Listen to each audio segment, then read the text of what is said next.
السلام علیکم ورحمۃ اللہ وبرکاتہ۔ ایک شخص ایک دن جب اپنے گھر گیا تو اس نے دیکھا کہ اس کی بیوی اس کے چھوٹے سے بچے کے چھوٹے سے بستر پر کے ساتھ ہی لیٹی تھی۔ وہ شخص حیران ہوا اور بولا کہ اگر آرام کرنا ہے تو اپنے بستر پر لیٹ جاتی، یہاں تو اور ہی تھک گئی ہوں گی۔ اس کی بیوی اٹھ بیٹھی اور اس کی آنکھوں سے آنسو جاری ہو گئے۔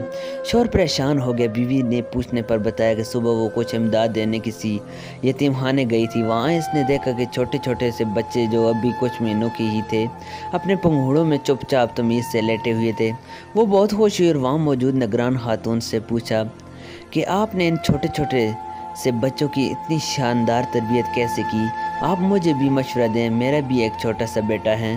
اس نگران خاتون نے جواب دیا کہ ہم دعا کریں گے کہ آپ کا بچی کبھی تمیزدار نہ ہو اور خدا اس کے لیے آپ لوگوں کو زندہ رکھے۔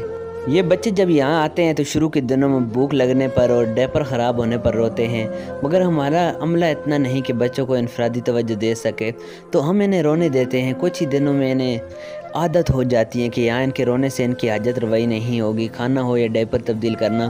ہنگامی صورتحال کے علاوہ ہر چیز مقررہ وقت پر ہی انجام پاتی ہیں۔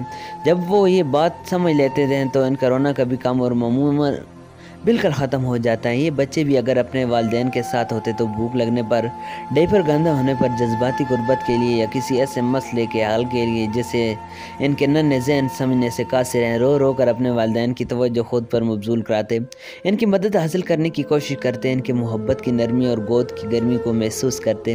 مگر کیونکہ ایسا نہیں ہے اور ہم خود بہت مجبور ہیں تو ہم انہیں رونے دیتے ہیں۔ کچھ دن بعد یہ خود ہی تھک کر چپ ہو جاتے ہیں، اور اس لیے جب سے یہ عورت وہاں سے آئی تھی اپنے بچے کے ساتھ لگی بیٹھی تھی۔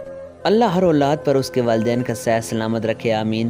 دوستو، اس چینل کو سبسکرائب کریں، ویڈیو اچھی لگے تو اس کو لائک کریں اور دوستوں کے ساتھ بھی ضرور شیئر کریں۔